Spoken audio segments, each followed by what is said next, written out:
हाँ, ये प्रश्न है जो वेन डायग्राम से संबंधित है।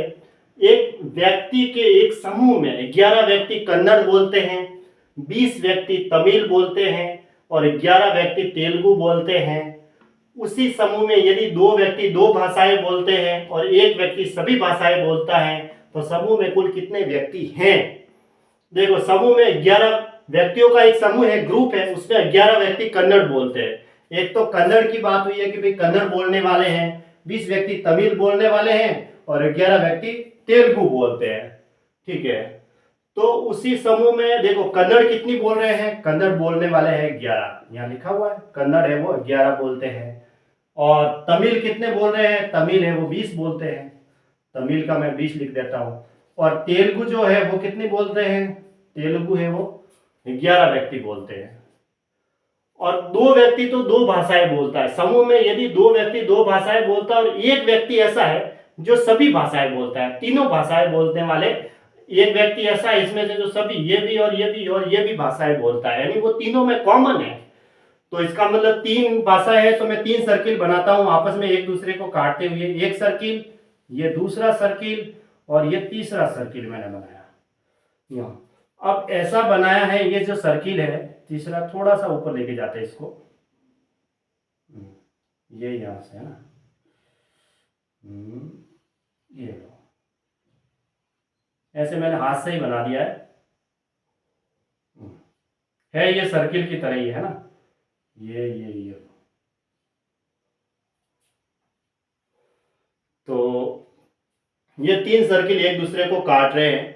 एक का तो मैं नाम दे देता हूं कन्नड़, ये लो कन्नड़। दूसरा वाला जो है वो है तमिल और तीसरा वाला जो है वो है तेलुगु का, तेलुगु। ऐसे मैंने नाम दे दिया, ये इनका ग्रुप है। अब देखो ये कह रहा है कि एक व्यक्ति तो सभी भाषाएं बोलता है, एक है जो वो तीनों में कॉमन है, एक को मैं यहां रख देता हूं।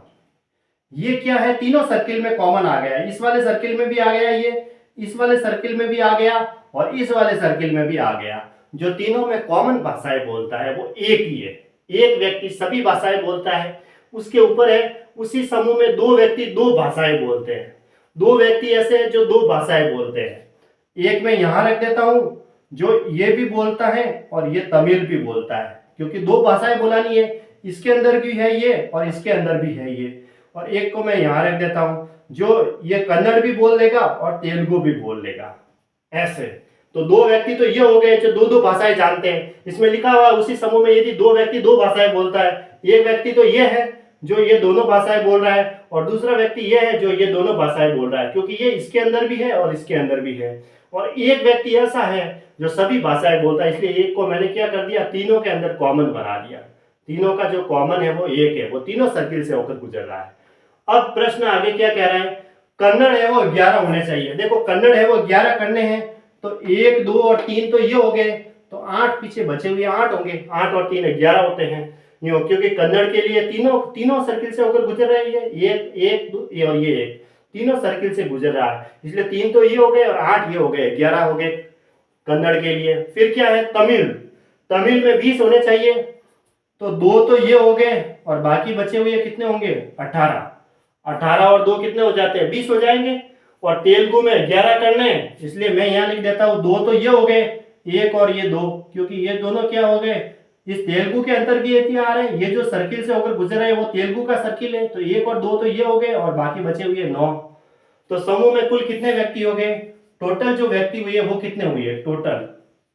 अब जोड़ लो सबको, 8 और 9 और 18, ये तो ये है 8 प्लस 9 प्लस 18, फिर है वो 1 प्लस 1 प्लस 1, ये 3 ये, तो अब जोड़ दो, 9 और 8 17, 17 और 3 20, 20 और 18 कितने हो गए? 38, यानी 38 इसका आंसर हो जाएगा। ऑप्शन 38 में ऑप्शन सी सही है ना।